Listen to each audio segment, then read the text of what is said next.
It's the middle ground between light and shadow, between medical science and stupidity. And it lies between the pit of man's desires and the summit of his bank account. This is the dimension of disintegration. It's an area that we call the indictment zone. Jerry May Keeper, Gary Robert Lee, Krishna Parchuri, Christopher Parks, 3 doctors, and a former lawyer, the stuff of dreams compounded, so it said, with a heavy dose of dreams of stuff. Compounding pharmaceuticals, specific drugs for specific patients, offers tremendous benefits. The problems arise when the benefit is for the prescribing physician. Then, as Dr. Keeper, who pleaded guilty in February 2022, would almost certainly attest, and as Drs. Lee and Parchuri and Mr. Marks might attest, that is, if they elect to testify in their own defense at trial, we're dealing with analyses under the federal anti-kickback statute and state law counterparts. In a case that is currently winding its way toward trial in the U.S. District Court for the Northern District of Oklahoma, Lee et al. Are alleged to have engaged in a host of criminal acts centering around a compounded prescription scheme. Lee and Keepers were charged with conspiracy to commit healthcare fraud. Keepers and Parchuri were also charged with soliciting and receiving illegal bribes and kickback payments. Additionally, Parchuri was charged with obstructing the criminal investigation into the healthcare offenses. According to the indictment, beginning in 2012, Parks and Lee, who controlled several compounding pharmacies, including OK Compounding LLC in Skiatook, Oklahoma, One Stop RX LLC in Tulsa, and NBJ Pharmacy and Airport McKay Pharmacy, both of which are located in Houston, Texas, conspire to pay kickbacks to physicians to induce them to write expensive compounding prescriptions to be filled at the controlled pharmacies. As a part of the conspiracy, the government alleges that the kickback receiving physicians were provided with pre-printed prescription pads that listed compounding formula choices. Physicians merely checked a box and then faxed the form directly to the associated pharmacy. No prescription was handed to the patient for him or her to take to a pharmacy of choice.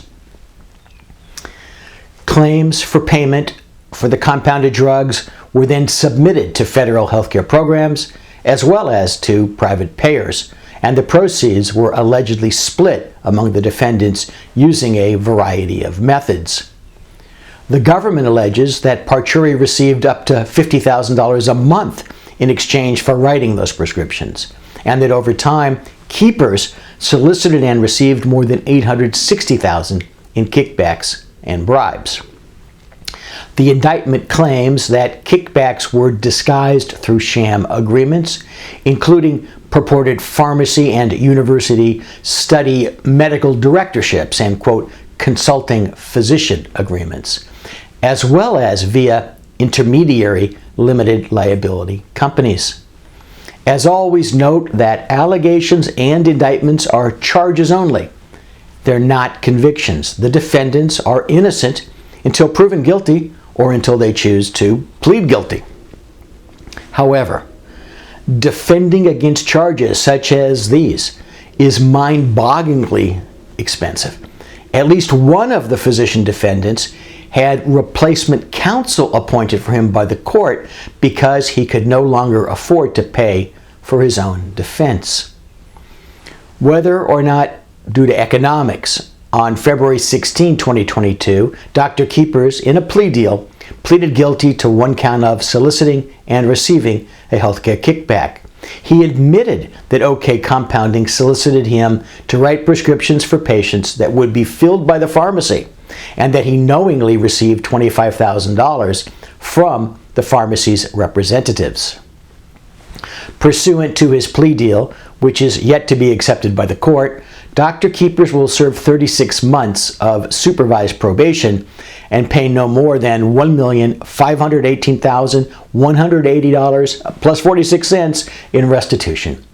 He's scheduled to be sentenced on May 10, 2020.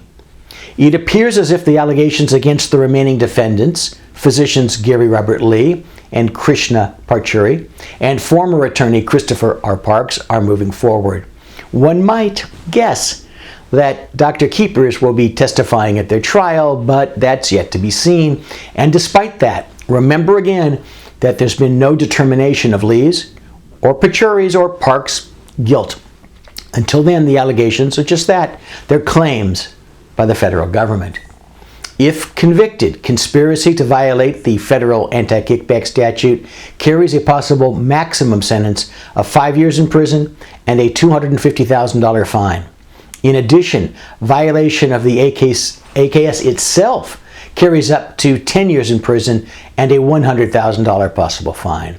A conviction of healthcare fraud without injury or death also carries a possible maximum of 10 years in prison, but if that results in injury or death, then the maximum penalty jumps to 20 years or to life in prison. Compounded drugs are valid treatment. Prescribing them is legal. However, accepting or paying kickbacks to prescribe them is a crime. Seems simple, but each week, we're reminded that simple isn't much of a deterrent to stupid. There are many legitimate ways for physicians to increase their practice income. They include, depending on state law, investments in compounding pharmacies and the direct dispensing of pharmaceuticals. But any deal must be structured in compliance with the anti-kickback statute and then, of course, also in compliance with other applicable laws from Stark to state law considerations.